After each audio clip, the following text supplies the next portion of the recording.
আমাদের ভিতর এমন একটি কাজ রয়েছে, যেই মুসলমান অপর মুসলমানকে সাহায্য করবে তার উপর আল্লাহ তাআলা সাহায্য করে দিবে। আর এমন একটি আমাদের জন্য কাজ রয়েছে, এমন একটি আমাদের জন্য একটি কর্তব্য রয়েছে, যেই কাজটি করলে আপনি একদিন না একদিন আপনাকে আল্লাহ তাআলা জান্নাতের ভিতর প্রবেশ করাবে। সেটা হচ্ছে নবীজি সাল্লাল্লাহু আলাইহি ওয়াসাল্লাম একটা হাদিসের ভিতর বলে দিয়েছে, যেই মুসলিম তার জীবনের ভিতর আল্লাহ তাআলার একত্ববাদ নিয়ে আল্লাহ তাআলাকে রাজি খুশি করে ঈমানের সহিত মৃত্যুবরণ করলো, হাজার হলেও সে তার ভিতর ছোট বড় সগীরা কবিরা গুনাহ খাতা থাকলো, তবুও আল্লাহ তাআলা তাকে জান্নাতের ভিতর প্রবেশ করাবে। আরেকটা হাদিসের riwayate আছে, লা ইয়াদখুলুল জান্নাতা জাসাদুন গুযিয়া বিল হারাম, হারাম ভক্ষণকারী শরীর কখনো জান্নাতের ভিতর প্রবেশ করতে পারবে না। কিন্তু রাসূলুল্লাহ সাল্লাল্লাহু আলাইহি ওয়াসাল্লাম বলে দিয়েছেন, যেই ব্যক্তি আল্লাহ তাআলার একত্ববাদ এবং নবীজি সাল্লাল্লাহু আলাইহি সাল্লামের উম্মাহ হিসাবে আল্লাহ তাআলার একত্ববাদ এবং দৃঢ় বিশ্বাস বিলিভ করে আল্লাহ তাআলার প্রতি ঈমান এনে মৃত্যুবরণ করলো, আল্লাহ তাআলা তাকে জান্নাতের ভিতর প্রবেশ করিয়ে দিবে। এটা রাসূলুল্লাহ সাল্লাল্লাহু আলাইহি ওয়াসাল্লাম নিজেই বলে দিয়েছেন।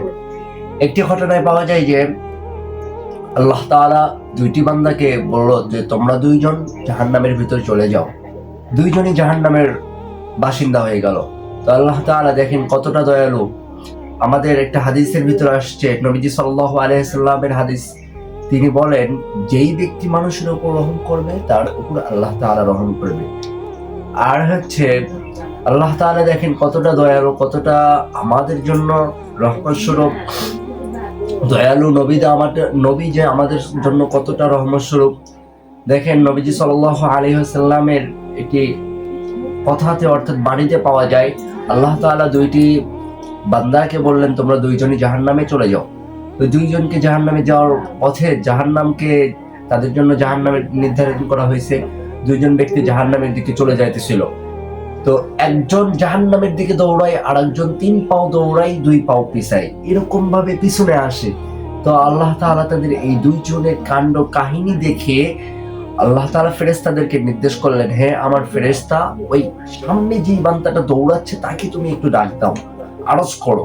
তো সামনের ব্যক্তিকে ডাকানোর পরে আল্লাহ তাআলা জিজ্ঞেস করছে, হে আমার বান্দা, তোমাকে তো জাহান্নামে দিলাম, তোমাকে তো জাহান্নামের নির্দেশ করলাম। মানুষ জাহান্নামের কথা শুনলে ভয় থরথর করে কাঁপে, কান্নাকাটি করে, চিল্লাচিল্লি করে। তো তুমি এখানে চুপ করে দাঁড়িয়ে আছো, কারণটা কি? চুপ করে থাকার কারণ কি? তো তিনি বলছে, আল্লাহ, আমি দুনিয়াতে তোমার কোনো কাজ কাম করতে পারিনি, দুনিয়াতে কোনো আমল করতে পারিনি। তো একদিন শুনেছিলাম যে তোমার কাছে নাকি দোয়া করলে সেই দোয়া কবুল করো, সে একদিন না একদিন জাহান্নাম থেকে জান্নাতের ভিতর নিয়ে যেতে পারে, আর ঈমানের সহিত আর তোমাকে বিশ্বাস করে যে মারা যাবে।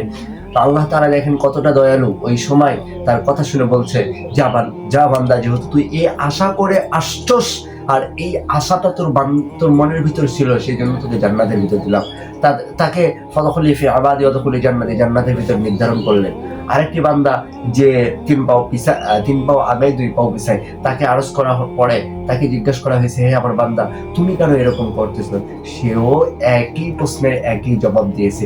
এই জন্য দেখেন আমাদের দুনিয়াতে বেঁচে থাকাকালীন আল্লাহ তাআলার একত্ববাদ এবং রাসূলুল্লাহ সাল্লাল্লাহু আলাইহি সাল্লামের আদর্শ, আর যেই ব্যক্তিটা আল্লাহ তাআলার একত্ববাদ এবং ঈমান নিয়ে মারা যাবে, আল্লাহ তাআলার সাথে কাউকে মুখাপেক্ষী করা যাবে না, আল্লাহ তাআলাকে কুধারণা করা যাবে না, নিজের ভিতর বিশ্বাস, এগুলো থেকে অটল থাকতে হবে। এগুলো থাকাকালীন যদি আপনি মারা যান একত্ববাদ নিয়ে আল্লাহ তাআলা, তাহলে ইনশাআল্লাহ তাআলা আপনি একদিন না একদিন জান্নাত পাইতে পারবেন ইনশাআল্লাহ তাআলা।